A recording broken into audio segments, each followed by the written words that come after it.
Welcome to the Daily Influence, where our mission is to deliver a daily dose of positive influence that can uplift you personally or be shared within your sphere of influence. While not every episode may directly apply to your unique circumstances, we strive to provide insights and inspiration relevant to most people's daily, weekly, and monthly lives. Whether you are tuning in during the morning, noon, or night, the Daily Influence is here for you. Listen, share, and embrace the power of influence in your life. Hey everybody, Brian Smith here with the Daily Influence. And this week we are going to go down the path of communication. We're going to start with the foundation of communication. And by foundation, I mean where we're at today with communication and how communication has kind of evolved over the years. We still have, yes, our traditional communication. We can write on paper or type on our computers. There's so much more to communication than just the actual words that are conveyed in whatever media we choose. One of the things, the quotes that I really like that comes from communication is what Buddha said, which is, whatever words we utter should be chosen with care, for people will hear them and be influenced by them for good or ill. And that is really the underlying power of words, coming from people who deliver those words in various ways, different passions, different contexts. And I think it's really important to understand our influence of our words, of the way that we communicate. All ways that we communicate are important. How we communicate matters, from the words that we write, the inflection, the tone in our voice. If I droned on in our podcasts in a monotone, kind of like that teacher from Ferris Bueller's Day Off, how many people would still listen?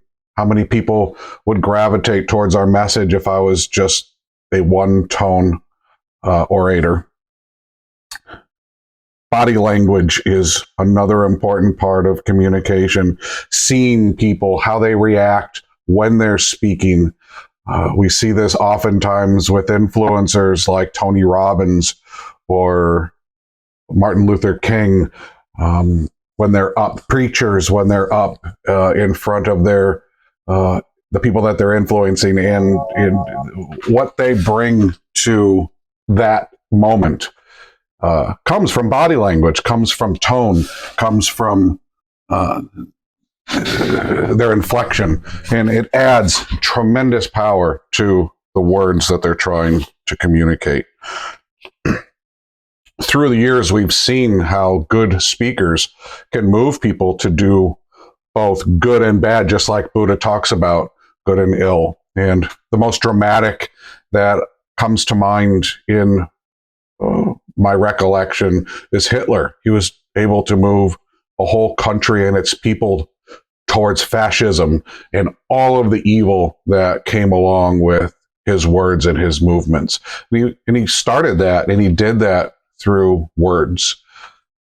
On the positive side, which we always like to be positive, there's Abraham Lincoln and what he did for our country when it comes to slavery, and moving forward through Martin Luther King, who then took what Abraham Lincoln did and laid a foundation for and propelled it even higher through his ability to communicate.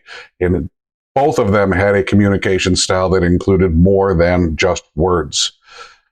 It also included actions, and communication is pretty static without action on both sides, negative action and positive action. And I realize sometimes that the perception of the words, the perception of the action lie in the beholder. But I think it's easy to differentiate the actions of evil people from the actions of good people. And I think especially history identifies what that might look like, and lessons are there to be learned in how we might communicate. Being a great communicator takes a lot more than just words. The passion and the ability to get action from our words is the other important part.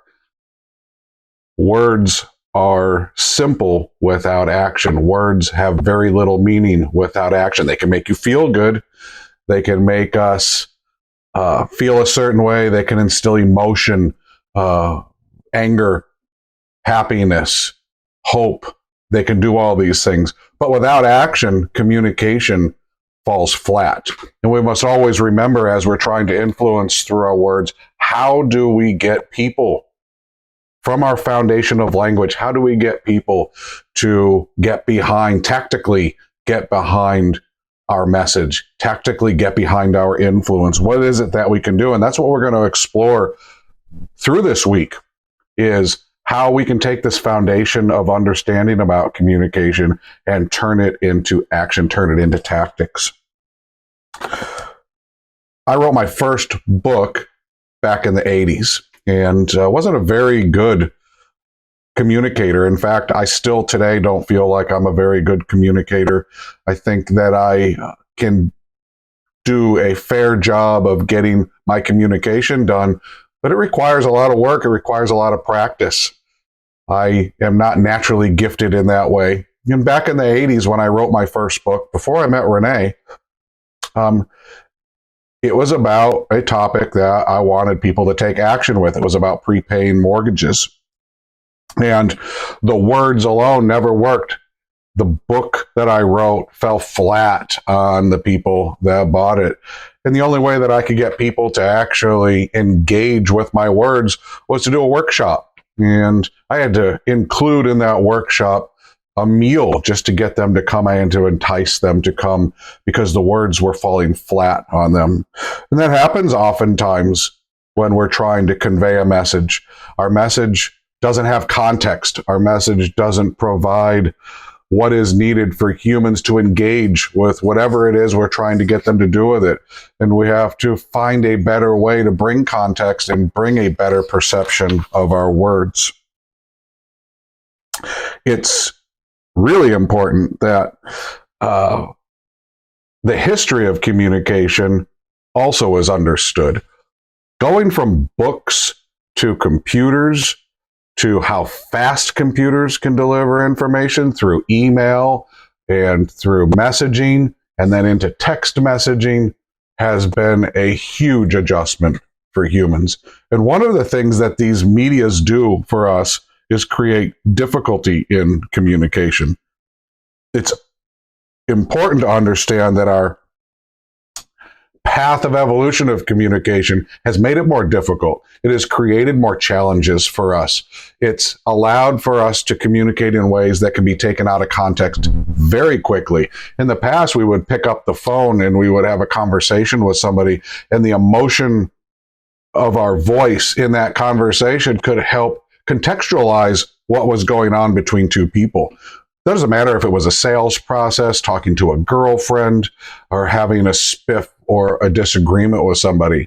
You had clearer understanding of what a person was feeling.